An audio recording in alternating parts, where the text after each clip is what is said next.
Assalamualaikum warahmatullahi wabarakatuh. Selamat siang semuanya. Sebelumnya perkenalkan, nama saya Reza Songko, NPM 20.044 dari Fakultas Syariah Prodi Hukum Tata Negara kelas F. Di sini saya akan menyampaikan tugas dari pertemuan kedua dari Bapak Erwin Yonggi Pradikta, yaitu menyampaikan materi tentang substansi hukum Islam. Yang pertama yaitu makna hakikat sesuatu menurut filsafat. Definisi hakiki atau esensial adalah pernyataan hakikat sesuatu, yaitu suatu pengertian yang abstrak, hanya mengandung unsur-unsur pokok yang diperlukan untuk memahami suatu golongan dan untuk membedakan dari golongan-golongan lain, sehingga sifat-sifat golongan tersebut tidak termasuk dalam hakikat tersebut. Definisi yang disebut dalam ilmu matematik atau logika sebagai jami atau memuat dan mani atau menolak adalah definisi yang paling penting dalam ilmu pengetahuan dan filsafat. Definisi itu tersebut dari jenis yang terdekat, genius proximum, dan perbedaan spesifik dari difference spesifik, genius atau genius. Ialah suatu pengertian yang menyatakan hanya sebagian dari hakikat tersebut. Artinya, pengertian tersebut belum dinyatakan hakikat sesuatu itu seutuh-utuhnya. Perbedaan spesifik atau diferensial spesifik ialah setiap pengertian yang membedakan golongan spesies dari genusnya. Misalnya berakat budi, membedakan manusia dari hewan.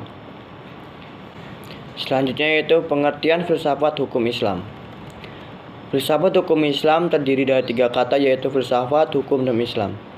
Filsafat hukum adalah pengetahuan tentang pemikiran mendalam, sistematis, logis, dan radikal tentang berbagai aturan yang berlaku dalam kehidupan manusia, baik aturan masyarakat maupun aturan bernegara. Selanjutnya, hukum adalah peraturan-peraturan tentang perbuatan dan tingkat laku manusia dalam lalu lintas hidup. Secara ringkas, hukum berarti ketetapan.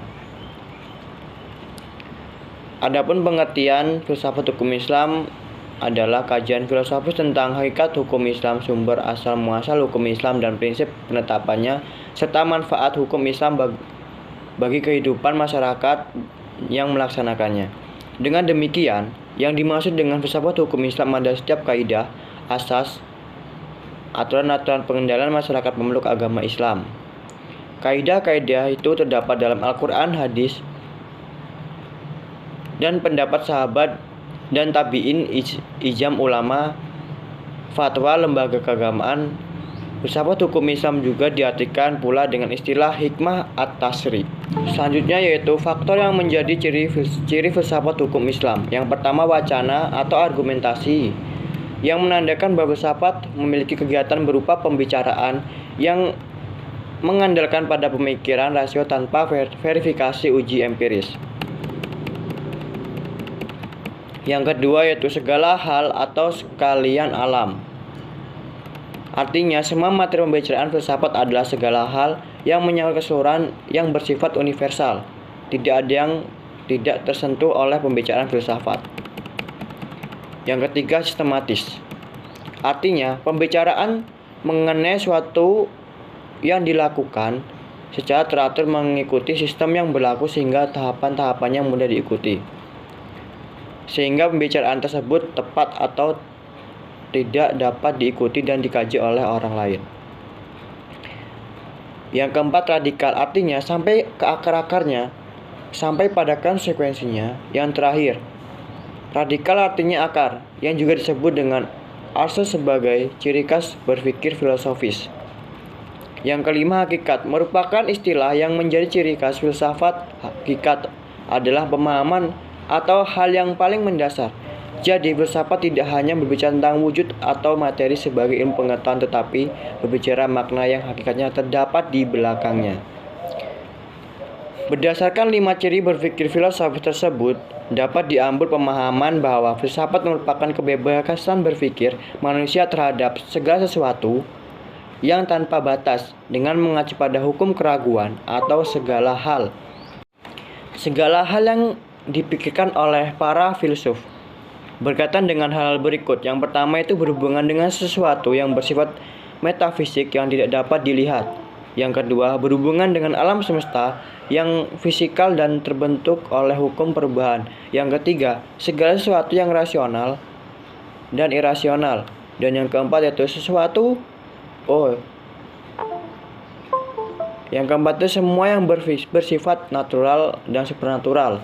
Yang kelima yaitu berhubungan dengan akal, rasa, pikiran, intuisi, dan persepsi.